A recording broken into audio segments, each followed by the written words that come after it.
Today, we're going to be talking about your informational interview assignment. This is one of my favorite assignments, and to be honest with you, I know that some of you probably are thinking, this is going to take a lot of work. Why am I doing this? Let me think about the easiest way for me to complete this assignment.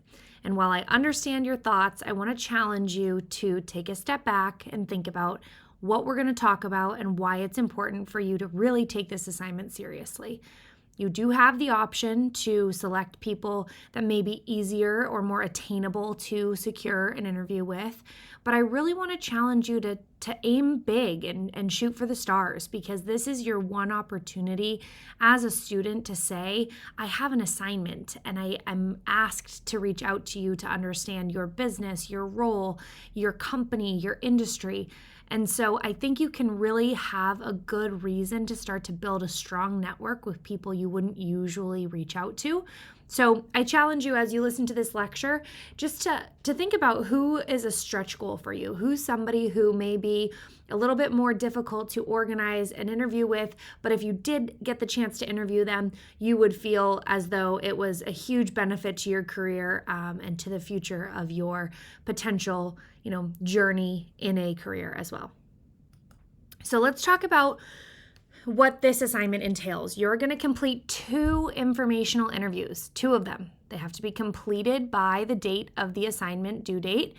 And so it is important that you start this early, because you are going to need to identify the professionals that you would like to interview. I recommend that you pick your top 2 and then have a backup 1 or 2. It always happens that something falls through, the interview doesn't work out, somebody doesn't respond. Always have backups, because, like I said, you need to have these completed by the time that you're submitting your presentation and your paperwork. Second step for you to do is to reach out. Lots of students will send notes on LinkedIn. They will call. They will ask for a 30-minute interview with this person. You could send them an email or use a connection to get in touch with them, but make sure that you get your time on the calendar with them as soon as possible. It may seem like you're starting really early on this, but like I said, something always comes up. Something comes up last minute for somebody in the workplace, and they need to push the time out. Make sure that you explain who you are and what this is for, and I will show you what that looks like on the next slide as well. Then once you've completed the interviews, it's going to be 2 20 to 30-minute interviews. In person is preferred. There's something that is so important about dressing professionally, shaking hands, making eye contact, seeing their office, understanding the culture of their business. I really, really encourage you to do this in person. But if their work is remote, as we know lots of companies are now today, or they're not in your city, that's okay. You can do a virtual interview. Just make sure that the camera is on. So phone interviews are not acceptable, but Zoom interviews with the camera on or in person are acceptable. You're going to complete a reflection. It's a short paper that we'll walk through all the guidelines on, where you're just reflecting on how the interviews went. You're going to send thank you notes that are personalized, and again, we'll touch on those in the later slides here in the lecture. And then you're also going to share your contact information with them. This is a great opportunity for you to connect with them on LinkedIn, and again, start to build that network. You'll hear that a lot from me in this lecture. The last piece of the assignment is a presentation. So you're going to do an 8 to 10 minute presentation with a supporting slideshow to share all of your learnings with your classmates. You will need to comment on your classmates' presentations as well as you do in the discussion boards. So this is going to be very interactive, and most students walk away saying this was their favorite assignment of the semester. So again, take this seriously, shoot for the stars, think big, and think about how this really can benefit you in the long run for your career and the rest of your life, really. So how do you approach this? I'm a business student at Point Loma Nazarene University, and I'm looking to learn. This is the greatest intro that you can write or share with someone over a call to explain to them that you have an assignment. Using the fact that you are a business student, you can only use that for so long, and most professionals remember what it was like to be a student and want to help you. They really do. They want to help you. They want to help you understand how to pick a career that's beneficial to you. All of us in the working world wish that we had people that gave us the inside information on what's it like to work at a company or be in a certain department or be at a certain role. So this is your opportunity to kind of peek behind the curtain and see what all of that's about.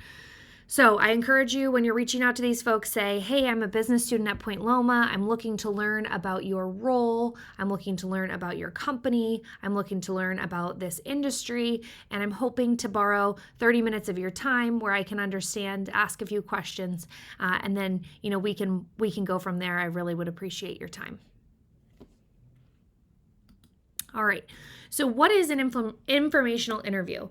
An informational interview is an interview with a professional in your field of interest to fine-tune your career goals and expand your network. So expanding your knowledge through interviews with people in different industries and roles. So if you are someone that has said, I want to be an entrepreneur, what kind of business are you running? Make sure you look for somebody who is a business owner or an entrepreneur in that industry, and then maybe look at a different industry and compare and contrast what it's like to own a coffee shop versus a gym, or what it's like to own a yoga studio versus an internet at-home business where it's e-commerce. Look at two different things so that you can start to contrast what it is you may want to do. I will also say most students change or adjust what they're looking to do based off of understanding the industry and the role. If you know you want to go into tech, or you know you want to go into healthcare, and you are thinking maybe you want to be in HR, interview somebody in HR, and HR has many different focuses. Look at somebody who's focused on being an HR business partner. So that's somebody who's tied to executives and helps them organize and strategize with their departments and their teams. Maybe look at somebody who's in total reward. So that's somebody who oversees benefits, somebody who oversees employee benefit packages as far as incentives and things. Or look at recruiting. That also falls under HR. When you look at a department, there's always subcategories that you can look into. Sales, there's multiple subcategories. Marketing, lots of subcategories. Even accounting or finance. What kind of company do you want to be in accounting or finance at? I challenge you to really think about this and look to 2 to 3, maybe even 4 professionals that kind of span this broad reach for you to really understand if this is what you want to do. Shoot for the stars. I've said this again. Students have interviewed CEOs. I had a student one semester who interviewed the CEO of Alaska Airlines. That is a major company, and she secured an interview with the CEO. I will never forget the email that she sent me thanking me for challenging her to shoot for the moon and really go for the person that she didn't think she could interview with. And she had a wonderful experience. She's connected with him on LinkedIn, and she has his email address, which that is a powerful connection to have as you're looking for jobs. Interview hiring managers. If you're not so sure what it is you want to do, maybe pick an industry and pick a hiring manager and ask them what they look for in candidates. It's really, really difficult to get a job nowadays. If you have the ability to ask a hiring manager what a great interview looks like, what questions candidates are asking, what they're looking for on a resume, that's a great opportunity here to understand an industry from somebody who's hiring people into that industry. Vice presidents, directors, all of those titles, shoot big, go aim large so that you can really start to understand what it looks like in the future for your career.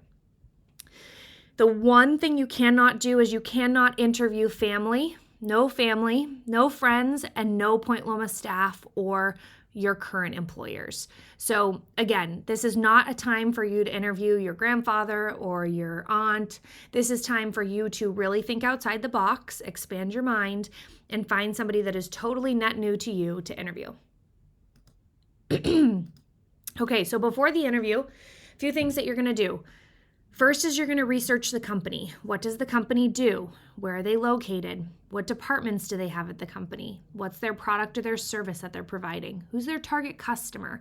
Understand the company so that you can start to build really educated questions. Later on in the semester, as we look to your mock interview, there is a module that you will complete where you're going to do a list of questions for your mock interviewer based off of the research you've done on them. So if you want to skip ahead and read some of the directions on how to make educated, really deep questions, that's at the later point of the semester for you to be able to kind of reference back and forth. You're also going to research the person. Look at their LinkedIn. Google them. What's their career history? What's their role at the current company? Do they have any interests that you can have common ground with them?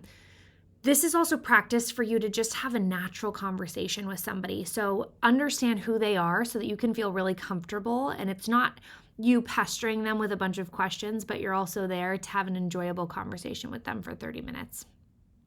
You're going to create a list of 8 to 10 questions just to be safe. Some students do more than that.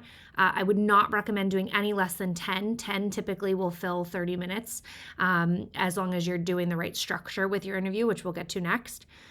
Make sure that these questions kind of span different topics. You can always ask additional questions. Lots of students, when they provide their feedback, say that they wish that they just kind of went with the flow of the conversation a little bit more. And that's okay too. Just make sure there's not a lull in the conversation. You ask this professional for 30 minutes of their time. If you think about how much people get paid in the workforce, you're asking them for something that's worth a lot of money and a lot of time. And so make sure that you're respectful of that and that you're asking great questions and that you're there to actually fill 30 minutes with them rather than just sit there and ask them, what do you have to tell me? So you're going to confirm the time and location with the person. This is a best practice, and it gets you in a really good groove when you're doing interviews for companies too. You always want to send an email or call the day before confirming the time and location of the interview. That goes a long way. It shows you're prepared. It shows you're anticipating what's happening, and it shows that you're organized enough to confirm the time with them. Always, always, always confirm the time and location. You're going to plan your attire. This is business professional attire. You are always, always, always better off overdressed than underdressed. So if you are going to their office, make sure you are in business professional attire. If you are getting on a Zoom with them, make sure that, at least from the waist up, women, you have a blouse on. Gentlemen, you have some sort of a suit jacket or a collared shirt. Always make sure that you are dressed well. This is not the time to be joining from your phone in your car. This is the time to be sitting at a desk, at a table, at a good space for you to have a clean background behind you, wearing good clothes. Take this seriously because these people, again, are giving you their time. And last but not least, you're going to want to arrive early. 5 minutes early is always expected. So make sure you are arriving 5 minutes early. That's to the Zoom or to the in-person interview. And this just shows, again, you're prepared, you're eager, you're ready to have that conversation. It sets the tone and it really kicks things off well. During the interview, make sure that you have really good eye contact. If you're meeting in person, a strong handshake. Have confidence, feel comfortable. You've prepared for this. Give yourself a little bit of a pep talk if you need to before you jump into the interview and remind yourself of what you've prepared for questions and why you're talking to this person. Confidence goes a long way, so remind yourself, bring energy, be polite. That always, always, always helps. Kick off the conversation with a frame. So we talk about this a lot in sales. We call this a pre-frame, where you frame what's going to be happening in the next 30 minutes. And I'll show you what that means in the next slide here. And always be aware of time. You ask for 30 minutes. Do not spend 2 hours with them if you've asked for 30 minutes. Don't even spend an hour with them if you've asked for 30 minutes. If you're going to go over the time, always check. Hey, Susan, I know that we're coming up on time here. We're at about 20 minutes. Do you have some time to go over? If you feel like the conversation's really flowing, make sure it's okay with them in their schedule that you can continue this conversation and you can go over the time that's allotted. Do not just continue to ask questions and take up a bunch of their time because they've really only agreed to 30 minutes with you. So make sure that you're respectful of that. Again, ask questions to dig deep. Think about meaningful questions. Think about questions based off of the research that you've done on them. This is your time to show that you are a business student and you've really thought about their business, themselves, their role, their position, their industry. If you need to take notes, you're welcome to. You can always take a little bit of shorthand notes, or if you want to type some notes, just make sure that you're engaged and actively listening. If you're going to be typing while you're on Zoom, let them know that you're going to type some notes. That comes off as rude if you're looking at a different place on your screen, or if you're typing, it may look like you're maybe even like texting. Some people have their phone up on their computer, and I know it looks distracting. So just make sure if you're going to take notes that you let them know, address that. Say, do you mind if I take a few notes? Or I'm going to type some notes. Is that okay with you?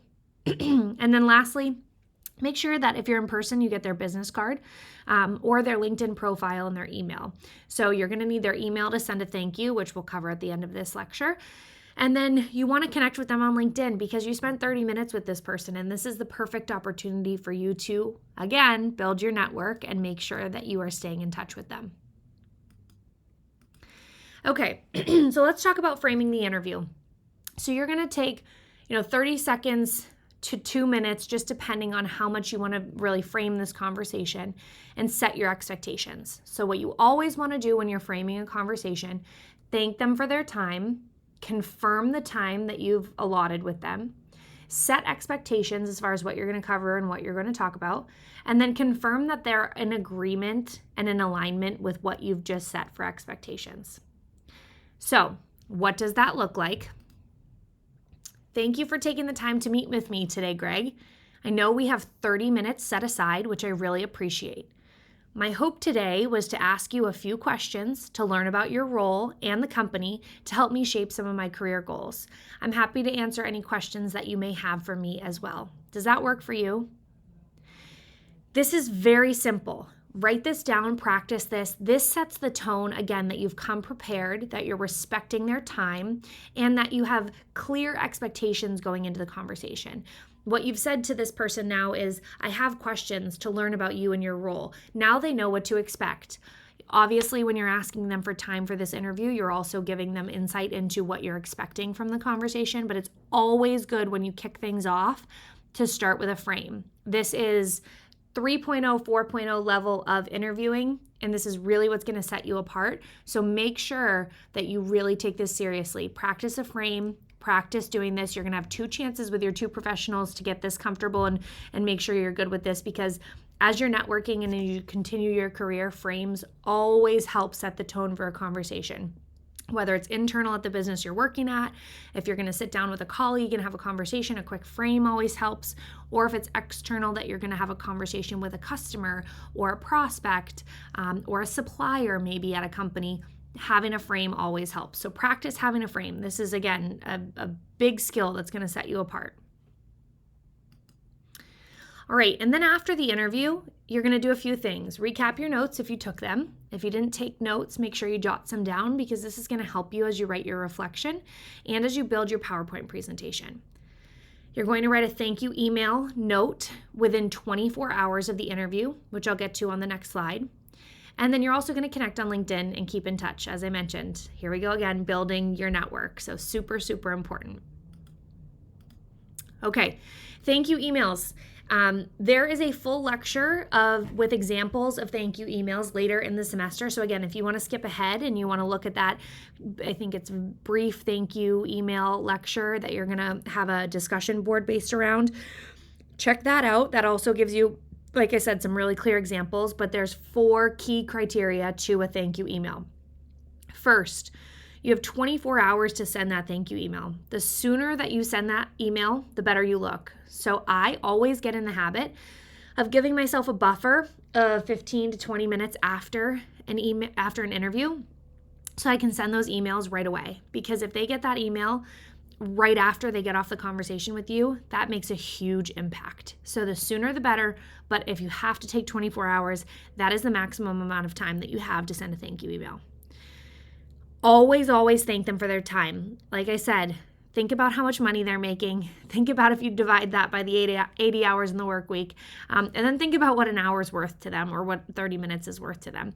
You asked for a lot, so thank them for their time. Let them know that you're appreciative of them giving you that time. Third, always pull something from the conversation so that they know you were actively listening.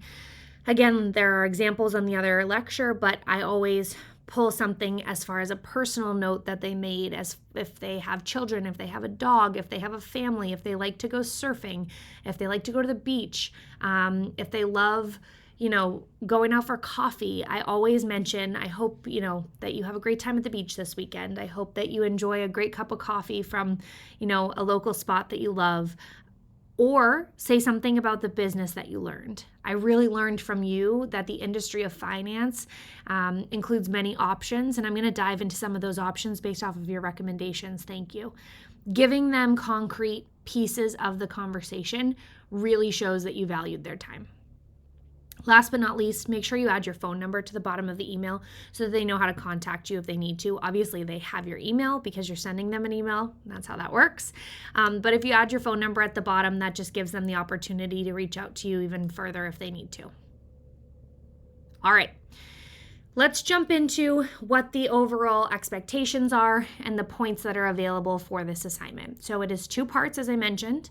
There's 20 points available for paperwork and 80 points available for your PowerPoint and presentation.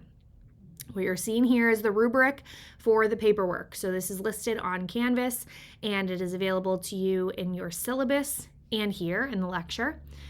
But there's 3 categories that you will be graded on when it comes to your paperwork. It'll be a 1-page type summary worth 10 points that just addresses how your career goals have changed or stayed the same, and then what you learned about the person when you conducted the interviews.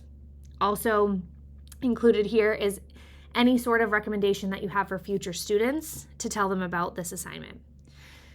Second piece is sharing the professional's contact information, so you can either scan their business card or add the LinkedIn link for them. This just allows me to see who you interviewed with, make sure that they are who you said that they are, and keep them in our network.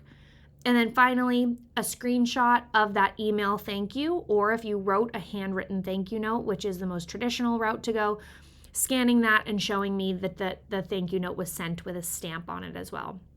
I will not accept Word documents or PDF documents of thank you notes, and I will not accept scanned thank you notes without a stamped envelope showing that you have actually sent it. I need to know that you sent the thank you note within 24 hours. That is a big piece of this assignment. So if you're screenshotting your email, I need to see the date and time that it was sent. Okay, the big piece of this assignment is the presentation. So there are 80 points available for the presentation. It breaks down as follows. We're going to be looking at your delivery. So were you confident? Did you make eye contact? All of the different things you've been practicing within PitchVantage and some of your other assignments. Your professionalism. Did you dress professionally for this presentation? This is one where students will lose points. Make sure, again, you are recording yourself, so you only need to be professional from the waist up. Ladies, make sure that your hair is clean and in a good, well-kept position. Same for you, gentlemen. Collared shirts, blouses, all of that is expected as you do your presentation of what your informational interview is comprised of. 20 points for your lessons learned. So providing clear lessons that you've learned from each professional and backing them up with an example or a story. Your organization of the presentation, being clear and easy to follow, having an introduction, a few body slides, and then a conclusion. And then a big piece, again, is your PowerPoint. Having really strong PowerPoint skills is a life skill and something that is so critical in business.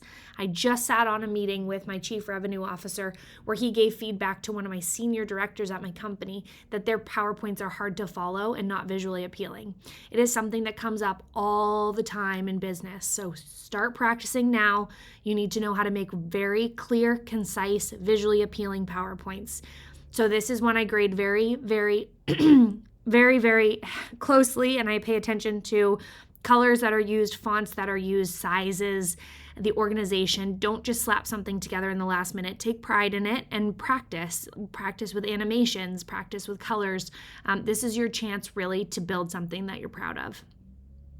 So that totals 80 points, and together with the paperwork, we're at 100 points for a major assignment for the class. So in conclusion, this is meant for you to have fun. Like I said, building your network and learning from professionals is an opportunity that you have as a student. And my personal goals for you is that you gain confidence in interviewing, that you learn strong communication skills written and in person. Again, the buzzword of this lecture is growing your network. And then finally, just that you master PowerPoint building and that you're really good at delivering a PowerPoint. Again, it's a business skill, it's a life skill, it's something that's very helpful for you as you continue your business degree here at Point Loma. And all of this is going to be something that you can carry with you. So take this assignment seriously. And like I said at the beginning of this lecture, I challenge you, shoot for the stars, aim for somebody to interview that you wouldn't usually think about. And I think you'll really enjoy this. So let me know if you have any questions, and I'm really looking forward to your paperwork and your presentations.